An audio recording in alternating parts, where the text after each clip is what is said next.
A very good evening to you all, and many thanks for joining us here on Rwanda Television News. We are glad to have your company tonight, coming to you straight from the heart of Africa, Kigali. My name is Martina Avera. Let us begin our bulletin by telling you that our report released by the UN group of experts has exposed serious threats to regional peace and security as it depicts a clear collaboration between the genocidal militia, FDLR, and the armed forces of the Democratic Republic of the Congo, FARDC. However, the government of Rwanda has refuted the allegations of this report, accusing Rwanda of a role in the situation in the eastern DR Congo. In an interview with my colleague Sam Kalisa, Rwanda government spokesperson Yolande Makolo reiterated that Rwanda is in support of the regional peace efforts as the only liable solution to insecurity in eastern DRC. What this report does is that it confirms what we know and what we have said before about the threat, the very serious threat that FDLR is to Rwanda. And it also, this time, details the kind of financial support, weapons, and political cover that the FDLR is receiving from the government of DRC, along with other illegal armed groups. And this presents an even heightened risk of insecurity to Rwanda. We know that the FDLR, fighting alongside the FRDC, have staged attacks on Rwanda before. We know that the FRDC has violated our airspace and our territorial integrity. So it's a confirmation that these groups are colluding with the FRDC under the support of the DRC government. Right, and how about this part that Rwanda is supporting the M23 rebel groups in the eastern DRC? Our interests have always been to secure our borders and ensure that Rwandan citizens are safe. That is our number one interest. Anything that threatens our security, anything that comes near our borders will be repelled either defensively or preventively. And this is why we said in February that we are deploying heavily along our borders to ensure that there's no spillover from the insecurity that is caused by over 200 or 250 armed groups in the DRC. That situation of insecurity should not affect our citizens. It should not harm the businesses along the border or further in to Rwanda. And we need to safeguard all the gains that we have made in this country that you all know very well about. So our number one priority is security for our people and security for our borders. Exactly, and to some details of this particular report, it provided some names and ranks of the RDF officers, according to this report, as it was written in it, in operations in eastern DRC, despite not providing liable information or more about these particular allegations. What do you have to say about it? Well, it's laughable. You can go anywhere on the internet and find names of serving officers, retired officers. It's just a random list of names. It means nothing. There's no evidence. There's no logic to this. So that's something that we're completely ignoring. It makes no sense at all. It even includes, the report includes the name of our Prime Minister, for instance. It's ridiculous. Right, and this report is not different from different other reports that were released, some of which, of course, as I said, accuses Rwanda of close collaboration with M23 and a role in destabilizing eastern DRC. What do you think is the motive behind this part of the report that always accuses Rwanda and depicts a responsibility of Rwanda in the conflicts in the DRC? I mean, what is clear, I cannot speak to the motive of the group of experts, but I think what is clear and what everyone sees is that the leadership in the DRC has abandoned any semblance of a normal government. There is absence of state in the DRC that causes insecurity. They have elections coming up and they have chosen to blame Rwanda as a scapegoat for all that is not working in the DRC. It's ridiculous. We cannot be responsible for all kinds of internal problems in the DRC. We have our own problems to deal with. What this report does with its fabrications and its distortions of the reality in the DRC and its and its lack of explanation of the root causes of the conflict in the DRC is that it is making the situation even more complicated. It's perpetuating the state of insecurity in the DRC. It's undermining regional efforts by leaders of several countries in our region, including the leaders that are driving the Nairobi and Rwanda processes, which is the best hope for peace and stability in this region. It does nothing to facilitate this process, so it's not useful at all. The report also ignores some very important aspects of what's happening in the DRC. The UN group of experts make no mention at all of the statements by the UN's own special advisor on genocide prevention, Alice Wairimu Nderitu, who released 2 statements in November and in January, detailing what is ongoing, the ethnic cleansing that's ongoing in the DRC. It's not just hate speech. It's not just hate speech. It's not just public incitement. There's also targeted killings. There's rapes going on. The report does not mention this. Exactly.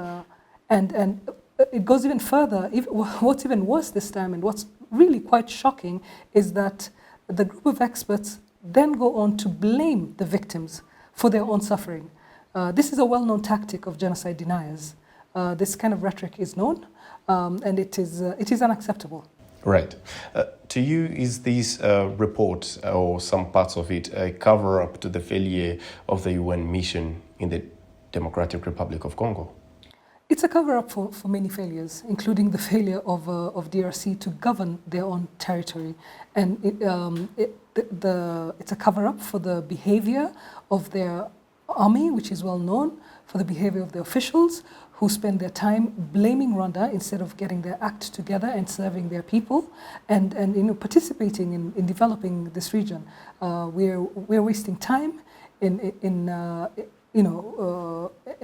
conflict that is unnecessary when we could be working together to develop this region.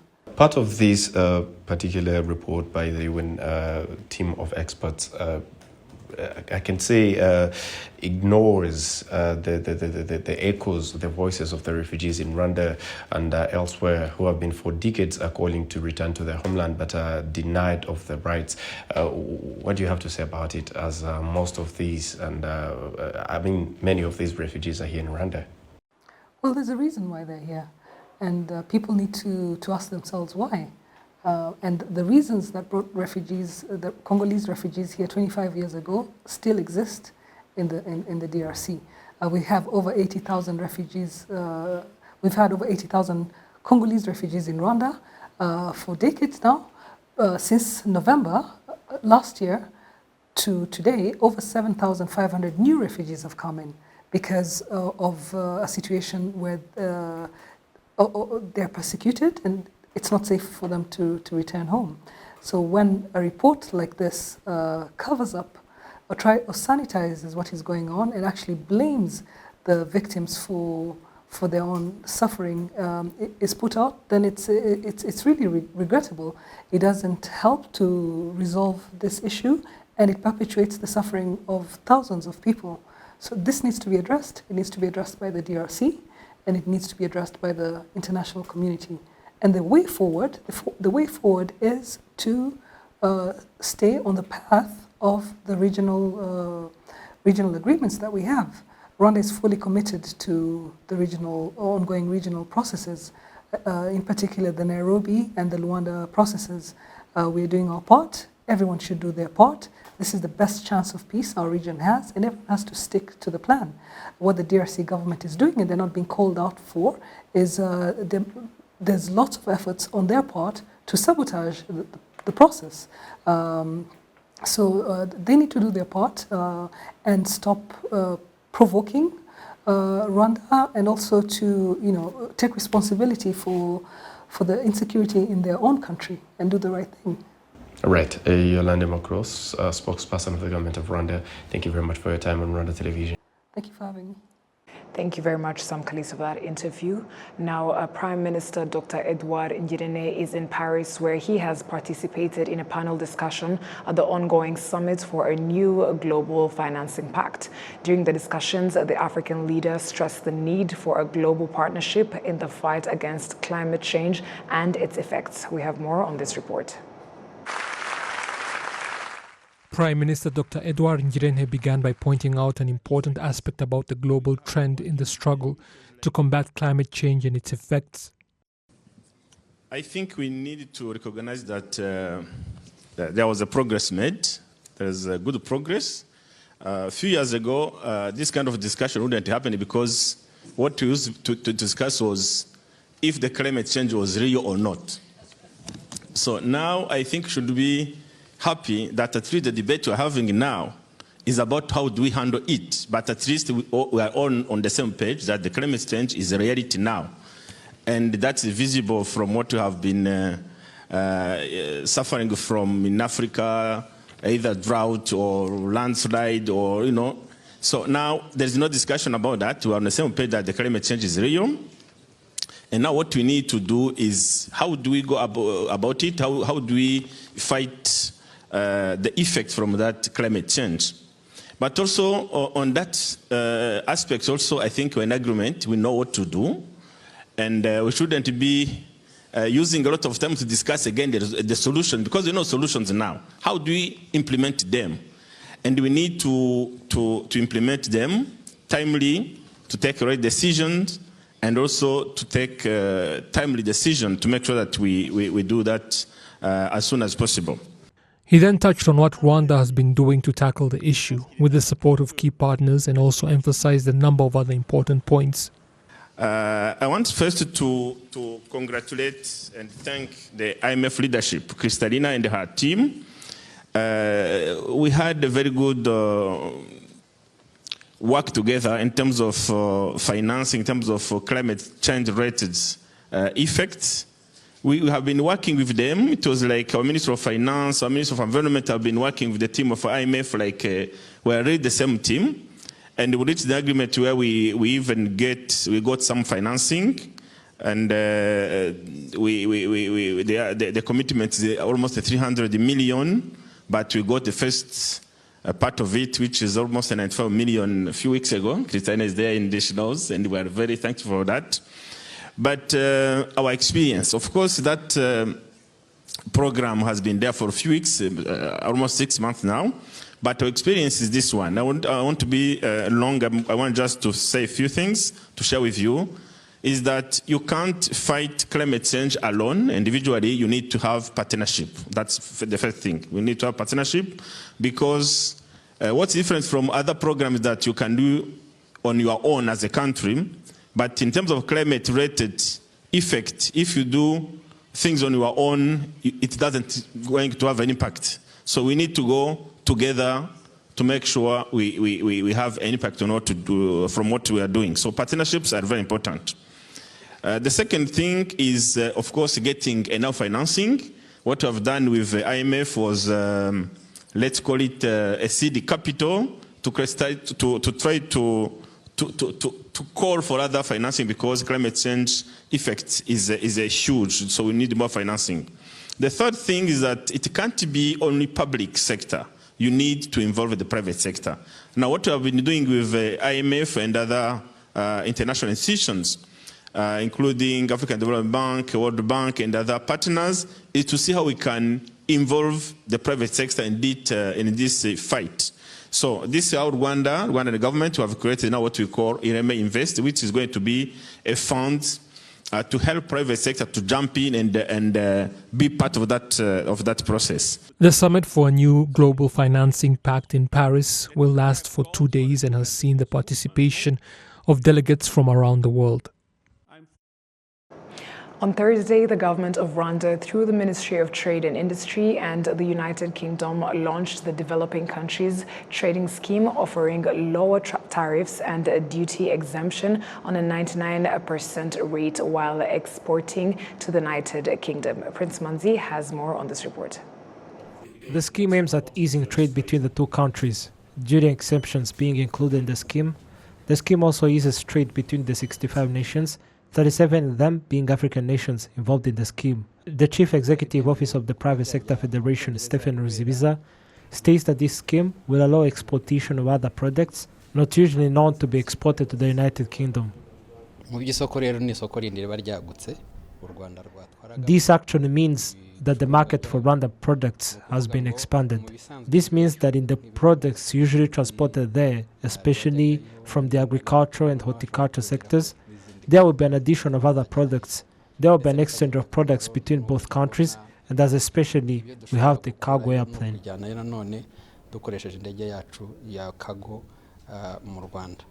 The United Kingdom imported an average of 22.8 billion euros worth of goods from developing countries, including Rwanda. The British High Commissioner to Rwanda, Omar Dair, reiterates that this collaboration is in the benefits of the two nations. The UK and Rwanda really do enjoy a deep and meaningful partnership covering many areas of mutual interest, and trade is an important part of that, as I say. And my team are very keen to look at what we can do to take the trading relationship to new heights.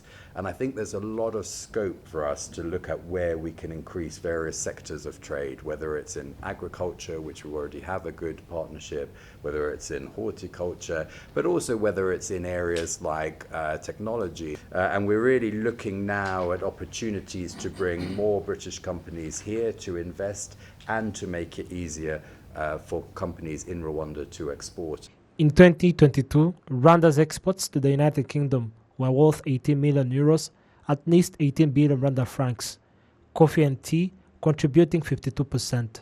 The Minister of Trade and Industry, Dr. Jean-Chrysostome Ngabitsinze, states that this scheme will favor the increase of the products exported to the United Kingdom and will as well favor trade between the two countries, hence scaling up the volumes. According to the data we have regarding import in terms of the cost of it, the tariffs, so if those are removed, tariff and tariff barriers, so for sure the volumes will be increasing gradually. The Ministry of Trade and Industry urges Rwandan traders to increase production quality and quantity in order to benefit from this scheme and compete on the international market.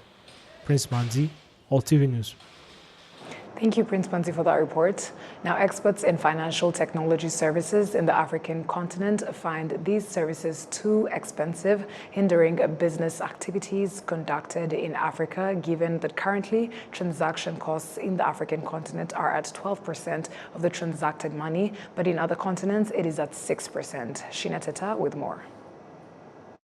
The high cost of access to capital for financial technology services in the African continent is what experts in fintech affirm to be behind the expensiveness of financial services. The founder and managing consultant of Trustees and Advisors fintech company, Matthew Guillereka, says this was among the issues addressed during the ended 3-day inclusive fintech forum. In Africa, we are disadvantaged, let me say so. We get capital at a higher cost. And then that leads to also investing at a higher cost and expecting to gain more than anyone else in the world could expect. So we learned from the best. For example, we learned from the Indian example, where they find other ways of optimizing their business models, leveraging on the data which is collected by the banks to value that and avoid shifting all the costs to the person doing the transaction. The cost of financial transactions in Africa is at 12% of the money transacted, yet globally the cost is at 6%. Flutterwave fintech company that operates in different countries including Rwanda says it has tried to solve this issue, as narrated by Ronald Kambanda. Flutterwave offers affordable pricing that is safe and secure, but is also quick. We have services in over 35 countries in Africa, so you are able to transact in all these 35 countries with 35 currencies. So businesses in Rwanda are able to grow. They're able to expand by collecting payments easily, quickly, through all these countries within Africa. So as Flutterwave, we are simplifying payments for businesses, but also giving affordable prices and good services, quick services. Felix Mutati confirms that Rwanda and Zambia have good governance directed to favoring interests of the citizens. Our presidents are impatient. They are impatient. They want all of us to be focused on results and not explanations why it did not happen. So let's invest in delivering for our people. The two presidents met at the summit about 3-4 weeks ago at Victoria Falls.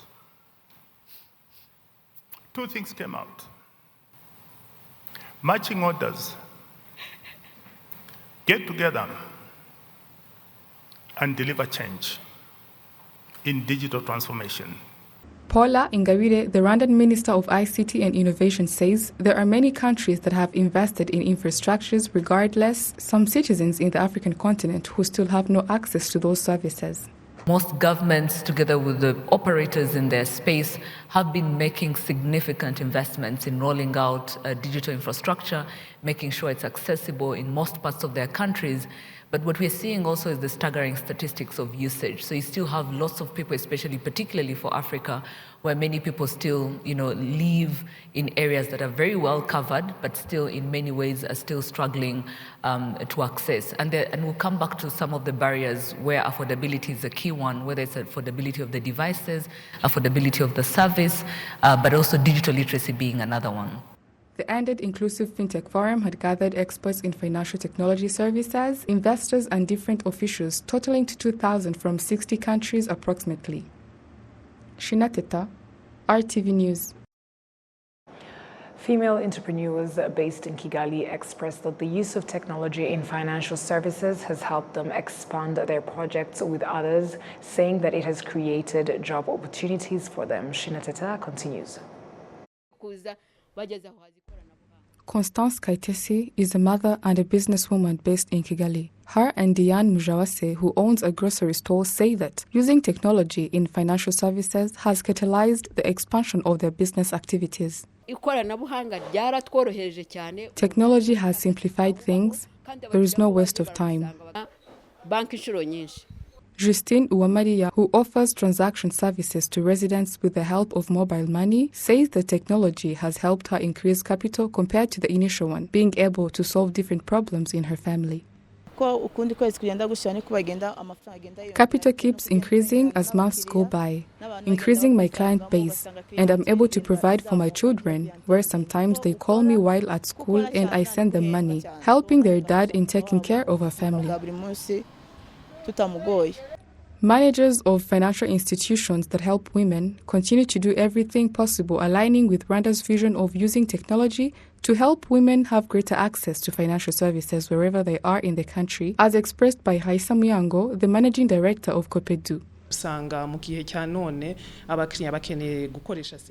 In these times, clients need to use bank services in a simplified way. They are able to pay loans using technology, and also be able to pay for services like DSTV, water, electricity bills using technology. Currently in Rwanda, women who use technology are at 48%, while men are at 62%, leading some women to not use technology in financial services because of hindrances due to little knowledge about it. There